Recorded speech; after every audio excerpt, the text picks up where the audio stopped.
ఒకరు సకల లోకాలను ఏలే ద్వారకాధీశుడు, మరొకరు కటిక పేదరికంలో ఉన్న బ్రాహ్మణుడు. ఒకరు బంగారు సింహాసనంపై కూర్చుంటే మరొకరు చిరిగిన పాత బట్టలతో కాలం వెలదిదీస్తున్నారు. కాని వీరిద్దర్నీ కలిపే ఒకే ఒక్క సూత్రము స్నేహం.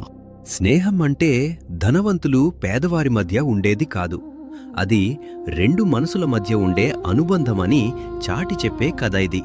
మీ జీవితంలో కూడా మిమ్మల్ని ఇది నేను చెప్పట్లేదు, భగవంతుడే మనకి బోధించిన ఒక సత్యం. ప్రతి ఒక్క మనిషి జీవితాన్ని మీకు భగవంతుడు భగవద్గీతలో మనకి చెప్పాడు, అన్యాయం జరిగినప్పుడు మనం ఖచ్చితంగా మాట్లాడాలి అని. కానీ అదే భగవంతుడు చెప్పాడు, ఈ 3 సందర్భాల్లో మీరు నిజం చెప్పకూడదు. ఒక భక్తుడు ఆలయం ముందు నిలబడ్డాడు. కళ్లల్లో నీళ్లు, మనసులో ఆరాటం. కాని అతనికి లోపలికి వెళ్లే అధికారం లేదు.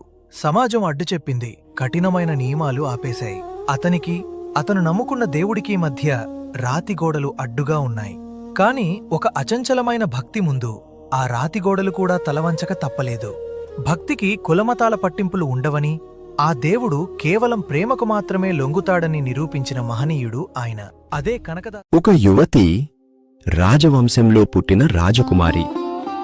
కాని ఆమె మనసు మాత్రం ఆ పరమాత్ముడి చెంతనే ఉండేది.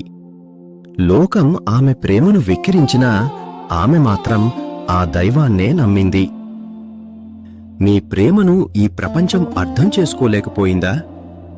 అయినా సరే లోకాన్ని కాదని దైవాన్ని ఎంచుకున్న ఒక గొప్ప